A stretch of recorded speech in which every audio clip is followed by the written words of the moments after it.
Let's go to the Sententiae Antiquae of chapter 12. Number 1, in principio Deus creavit caelum et terram, et Deus creavit hominem. You have two sentences here. In principio is a prepositional phrase, Deus is your subject, and creavit, that V, a very clear sign of the perfect stem. In this case, it is the third person singular present perfect, active, indicative. Creavit, you, again with the perfect tense, the present perfect tense, we can translate it has created, or very oftentimes just the simple past tense, created. In the beginning, Deus, God, created what? He created the heaven, this is your accusative singular, and earth, accusative singular. This is feminine, and kailus, I believe, is masculine. Second sentence, same phrase, Deus creavit hominem, accusative singular masculine. In the beginning, God created the heaven and the earth, and God created man. Number 2, in triumpho, start out with a prepositional phrase, in triumph. Caesar is your subject.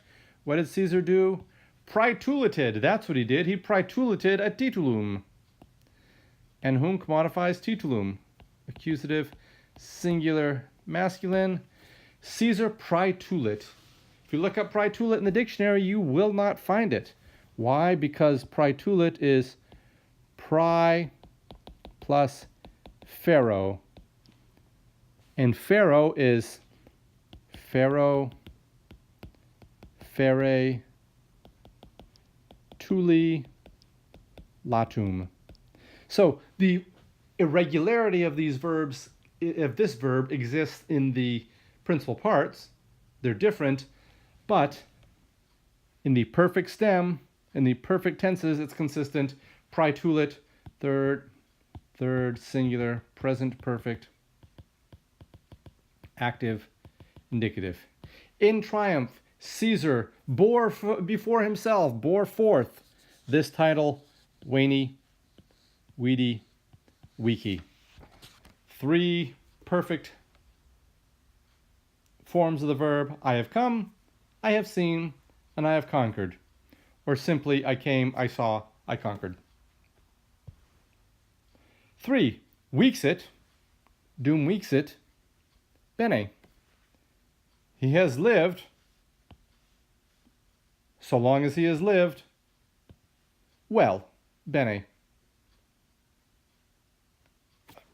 Not a lot else to say about that one. I don't know what's happening in this situation.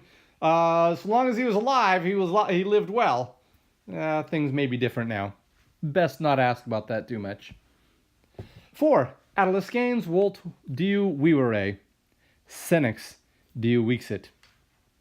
Again, 2 sentences. The first sentence, Adolescanes, the youth, volt, wishes. And what does he wish?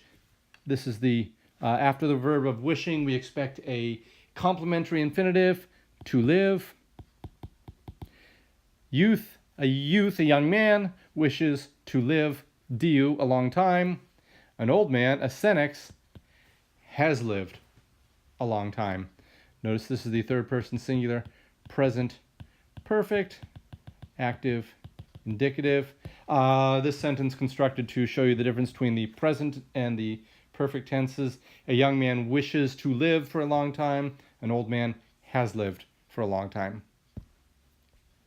Number 5, non ille diu vixit. Virtually the same as the sentence before. He has lived not for a long time, but he has been for a long time. Again, I don't know what's going on in this sentence particularly, but focus on the grammar. He has not lived for a long time, but he has been for a long time, perhaps indicating his presence for a long time. Hui! Dixiste pulchre! Notice the exclamation point. Dixiste. Second person singular. Present perfect. Active, indicative. You have spoken pulchre. The E means it's an adjective. Adverb. You have spoken beautifully. Number 7, Sophocles ad summum senectutum trigoidias fecit. Ad takes the accusative, and summum and senectutum go together. Sophocles made. What did Sophocles make? Trigoidias, tragedies. Ad summum senectutum. Up to the end, the height of old age, senectutum. This phrase, ad summum senectutum, means to the summit of old age. Sophocles wrote tragedies to the end of old age. Sophocles lived to be 96, and yes, even in the later years of his life, he was writing tragedies. 8. Illi non solum pecuniam sed etiam vitam pro patria profuderunt. Patria should have a macron, thank you. Those guys profuderunt. They poured forth. This is an interesting phrase, the non solum sed etiam, often together, means not only ...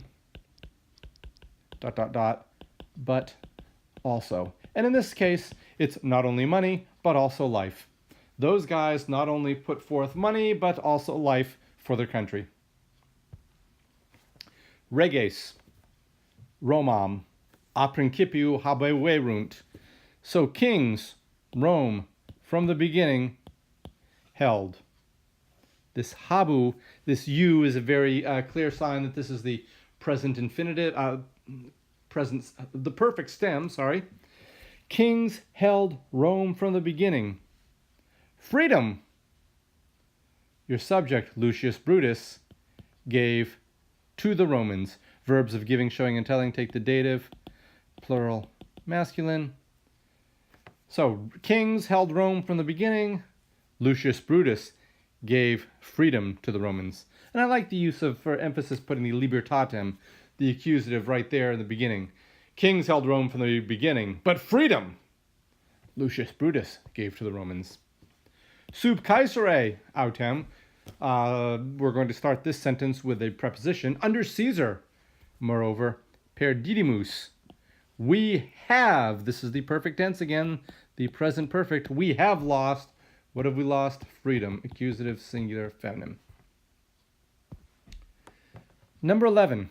Quando libertas caeceterit, nemo libere dicere audebit.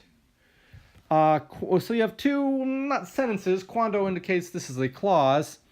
Quando can be when or since. Since liberty has fallen. Cado comes from the verb cado, cadere, caecidi, casum. Your book may list it as casurum. Cado, cadere, caecidi. Again, this duplication of the in the sound of the perfect stem. Since liberty has fallen, nobody audebit will dare. We've switched tenses. This bi is a sign for the future tense. Nobody will dare dicere, to speak, the present active infinitive.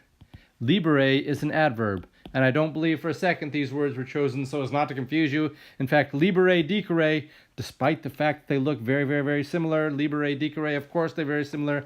The one is the adverb, the other is the present active infinitive of dico, dicere, dixi, dictum, to speak or to say. And those are the Sententia Antiquae of chapter